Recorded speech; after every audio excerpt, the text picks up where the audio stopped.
Hello, bienvenue dans cette nouvelle vidéo d'apprentissage de la pyrogravure.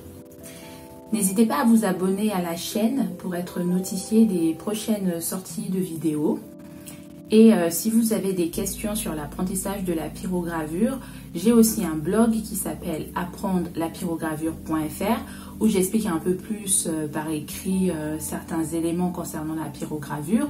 Ou bien vous pouvez nous rejoindre dans le groupe Facebook, le cercle des pyrograveurs et des pyrograveuses, où c'est un peu plus dynamique, c'est informel, c'est à la cool si je puis dire. L'apprentissage de la pyrogravure, on est une centaine de membres francophones et on échange avec joie sur la pyrogravure. Aujourd'hui, je veux vous parler de pyrogravure sur papier. Pour ceux qui me suivent sur Instagram ou même sur ceux qui sont dans le groupe Facebook, lorsqu'on fait les lives Facebook, on avait fait un live Facebook où on parlait des supports de pyrogravure et j'avais parlé de pyrogravure sur papier. La pyrogravure sur papier est beaucoup utilisée dans la communauté anglophone. En tout cas pour ma part, lorsque j'ai fait des recherches sur Internet, j'ai trouvé beaucoup de passionnés, de créateurs américains essentiellement, qui travaillaient beaucoup sur du papier. En termes de francophones, je n'en connais pas personnellement. Si vous connaissez des artistes, des passionnés, n'hésitez pas à mettre leur nom, leurs réseaux sociaux en commentaire pour partager un peu ce que les autres font, et ça fait toujours plaisir de voir les créations des autres. Et donc du coup, moi j'aime bien explorer, j'ai voulu explorer la pyrogravure sur papier et je me suis renseignée un peu sur comment le faire. Il y a un groupe anglophone d'ailleurs sur la pyrogravure sur papier. On parle que de pyrogravure sur papier sur ce groupe Facebook. Si vous y allez, vous parlez d'autre chose que de la pyrogravure sur papier, on vous sort du groupe. Et du coup, c'est vraiment des papiers. C'est rigolo. Et donc du coup, il posait un peu la question sur savoir quel type de papier, il donne des conseils du coup, sur quel type de papier faire la pyrogravure. En tout cas, il recommande d'utiliser le papier pour faire de la peinture à eau, c'est ça. Moi, personnellement, j'avais pas ce papier et j'avais pas envie d'investir de nouveau.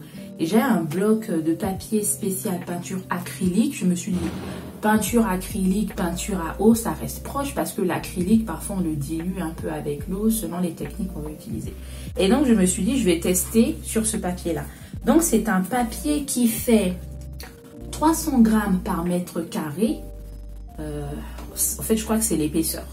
Donc, c'est un papier qui est assez épais. Du coup, j'ai fait ce test-là.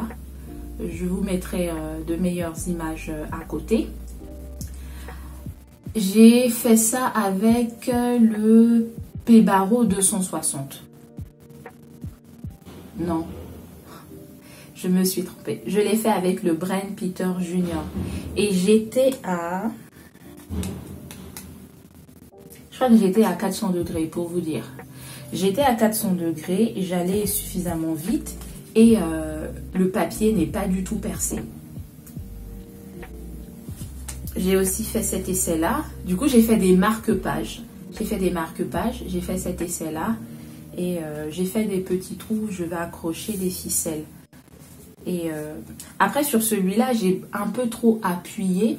Et donc derrière, par exemple sur celui-là, on a un petit relief de la feuille, on le sent même. Mais en termes de visuel, le papier n'est pas percé. Et j'ai vraiment trouvé ça très intéressant à faire. Il y a une légère fumée. Il faut vraiment porter un masque ou bien se mettre à la fenêtre pour que la fumée soit expulsée, ou utiliser un petit ventilateur que vous mettez devant vous qui va expulser la fumée loin de vous. Hormis ça, c'est très intéressant. J'ai beaucoup aimé l'expérience. Et j'ai aussi un autre type de papier. C'est du papier dessin à grains.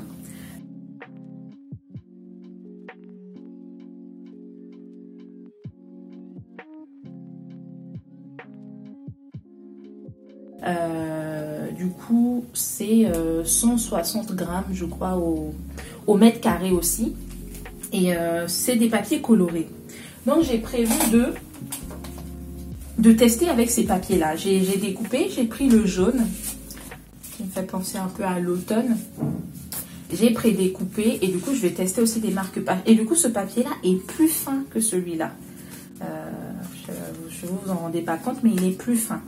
Et du coup, je vais l'utiliser avec le Pebaro 260. Je vais faire un marque-page. Je vais vous montrer en vidéo pour voir un peu est-ce qu'on peut le faire avec des papiers un peu plus fins. C'est sûr qu'avec du papier A4 classique qu'on utilise dans nos imprimantes, je crois que celles qui sont un peu plus qualitatives, elles font 80 grammes.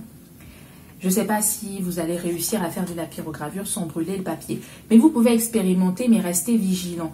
Parce qu'effectivement, le papier peut facilement s'enflammer et il peut avoir des risques d'incendie. Il faut vraiment être vigilant, prendre toutes les mesures de sécurité pour faire de la pyrogravure sur papier. Autant une rondelle de bois comme celle-ci, il faut y aller pour la brûler. Autant le papier, c'est facile de le cramer rapidement. Du coup, qu'est-ce que je peux vous dire avec la pyrogravure sur papier? Vous pouvez faire des marque-pages, vous pouvez faire des cartes postales, vous pouvez faire des tableaux. Vous faites sur un papier, vous prenez un bon papier épais comme celui-là et après vous l'encadrez. Vous pouvez faire ce que vous voulez selon votre imagination et vous faire plaisir, quoi. En tout cas, moi, personnellement, j'adhère, j'aime bien. Peut-être pas autant que le tissu, mais j'aime bien. C'est très intéressant à faire et le rendu est très beau. Vous pouvez mixer aussi avec de la peinture après, appliquer de la peinture. Vous pouvez faire plein de choses. Je vous laisse avec la vidéo de réalisation du marque-page. À bientôt!